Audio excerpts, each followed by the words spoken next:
actually do.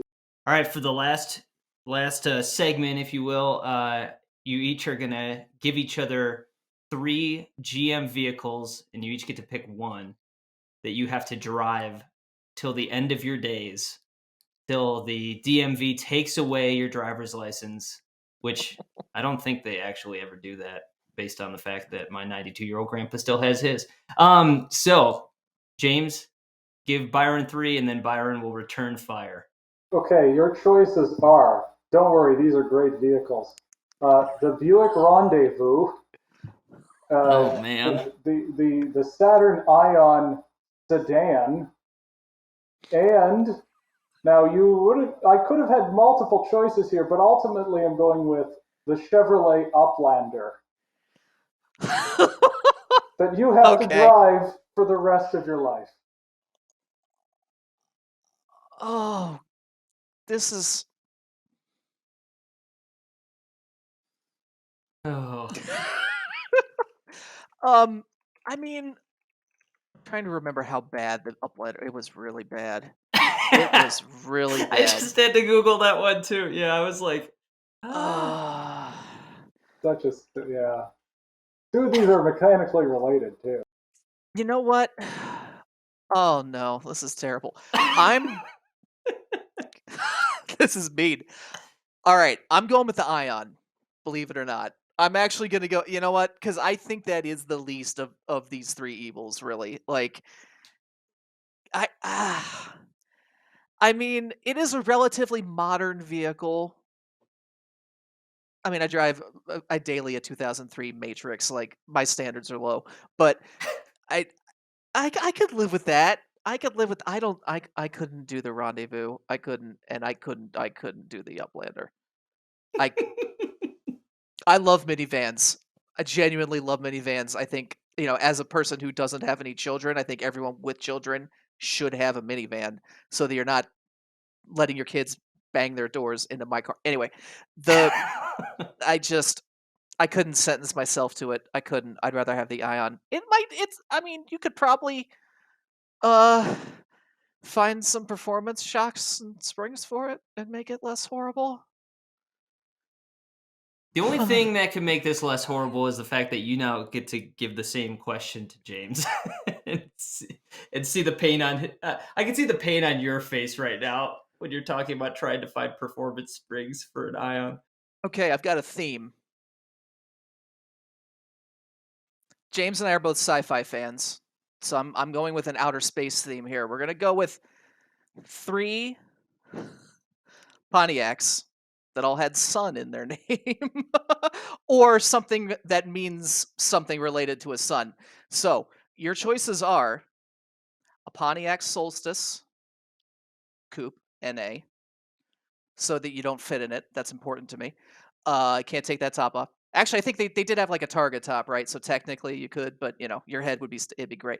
A 2001, I'm giving you a 2001, which is probably like the ideal year for it, Pontiac Sunfire. Or just any Pontiac Sunbird. Now, the thing that... the Sunbird, I think, almost feels like I'm being too generous. Maybe. Just because it's interesting. Might be. But it would have to, this is the card you have to count on every day. I know you have children or a child, so remember. Yeah. So it's hard because the one in the late 80s, that Sunbird, actually for a compact car looked pretty good. But I'm also judging it by looks, and I can only imagine. I've driven I drove the Chevy Cavalier. It was, as the driver's ed vehicle, and that was atrocious. So, the Sunfire, same thing. So, but that was the successor to the Sunbird. So, I guess it was better. And yeah, that Solstice, man, I don't think I left the parking lot in that because I didn't fit in it. The seats were so unbelievably uncomfortable. And then there was just a lot of nonsense in that car. The window switches were here. I think it might have been a cup holder, but I could have been wrong. And then the trunk was this big. Just a I think they borrowed at least. I want to say that the NC Miata might have also had power window switches that were on the console back there too, and I think GM might have cribbed that from Mazda. And if you look at the like right here on your head, look how low that goes. I think the visibility was just atrocious on that, and I have to drive that every day. Yeah. Oof. Oh, but any Pontiac Sunbird. You can have your choice of Pontiac Sunbird. Okay, well here I think I found one that works here. This looks like to be from 1977. Here there's a 76 that lovely lady in yellow is wearing, and then the 77, which the woman with the big collar, and that has sporty wheels and has a red stripe on it. I'll go with that. You had a Trojan horse in your selection that you were not aware of, so I'm going to drive that as it looks there, because you didn't. As it looks, okay. Because come on, that survived till now. 45 years old, yeah. Yikes. I mean, you might get 3 years out of it before you're rebuilding the thing, so it might as well start fresh. That's only fair. I mean, I'm sure we could Google as to what the hell this is, but that looks pretty cool. I'll take that. Oh, Formula 77 Pontiac Sunbird Formula. There you go. There you go. That sounds great. I'm going to drive that until the end of time. Good God, there was a Sunbird Safari wagon. Oh my God, we're going to have another hour of James looking up Sunbirds because of this question. And it was like Pinto, like the Pinto style wagon, like the two-door, like the Illinois Nazis drive in the Blues Brothers. Oh, that's terrible. Yeah,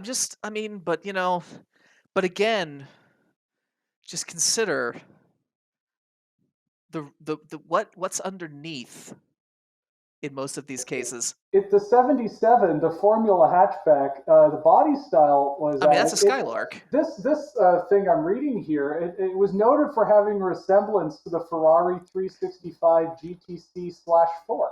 Resemblance, sure, there yeah. You go. It had a new standard engine, the Iron Duke. Maybe it was crap in a Camaro, but in a Sunbird.